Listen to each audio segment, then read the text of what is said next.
நிவின் விஜய் கிட்ட காவேரிக்காக நீங்க இவ்வளவு பெரிய முடிவெடுப்பீங்கன்னு நான் நினைச்சு கூட பார்க்கல. உங்களால எப்படி இப்படி ஒரு முடிவை எடுக்க முடிஞ்சுச்சுன்னு கேட்க, அதுக்கு விஜயும் காவேரிக்காக இந்த முடிவெல்லாம் அவ்வளவு பெருசு கிடையாது.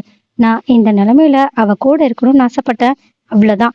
எனக்கு அதுல எந்த பிரச்சனையும் கிடையாதுன்னு காவேரி கூட இருக்கிறது தான் தனக்கு ரொம்ப பெரிய சந்தோஷன்ற மாதிரி பேசிக்கிட்டு இருக்காங்க.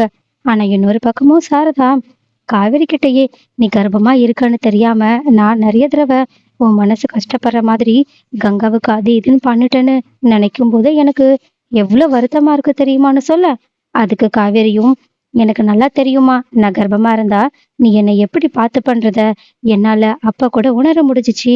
நீ அதை நினைச்செல்லாம் வருத்தப்படாதன்னு சொல்ல, உடனே சாரதாவோ இதுக்கப்புறம் பாரு, நீ வீட்ல எந்த வேலையும் பண்ணக்கூடாது, நான் உன்னை தாங்கு தாங்குன்னு தாங்க போறேன்னு சொல்ல, அப்போ இது எல்லாத்தையுமே கேட்டுட்டு இருந்த கங்காவுக்கோ ஒரு மாதிரியா இருக்கு.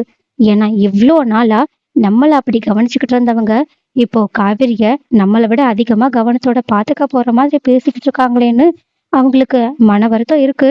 அது அவங்களோட முகத்திலேயே தெரியுது. அது மட்டும் இல்லாம சாரதாவும் கங்காவோட மனசு இப்படி கஷ்டப்பட்டுட்டு இருக்குன்ற விஷயமே தெரியாம அவங்க கங்காவுக்கும் குமரனுக்கும் இம்பார்ட்டன்ஸே தராத மாதிரி எல்லாம் பேசிக்கிட்டு இருக்காங்க. ஏன்னா அடுத்த நாளே காவேரி கிட்ட காலையில மட்டன் வாங்கினா விஜய் சாப்பிடுவாங்களான்னு அவ்வளவு அக்கறையா விசாரிக்கிறாங்க.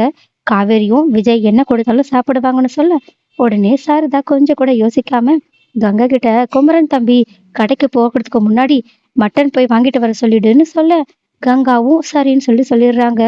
ஆனா இப்படி சாரதா பண்றது சரியான விஷயமா?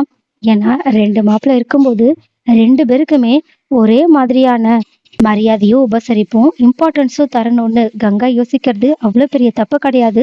ஆனா சாரதாவோ விஜய் பெரிய இடத்து பையனா இருக்கனாலையும் காவேரிக்காக எல்லாத்தையுமே விட்டுட்டு வந்ததுனாலையும் அவங்களுக்கு கூட கொஞ்சம் அக்கறைய சேர்த்து காட்டணும்னு நினைக்கிறாங்க. ஏன்னா இதுக்கு முன்னாடி சாரதா விஜய ரொம்பவே கஷ்டப்படுத்திட்டாங்க. அதனால அந்த தப்புக்கெல்லாம் பரிபலனாதான் இவங்க இப்படி பண்ணணும்னு நினைக்கிறாங்க. சோ இதுவும் தப்பு கிடையாது.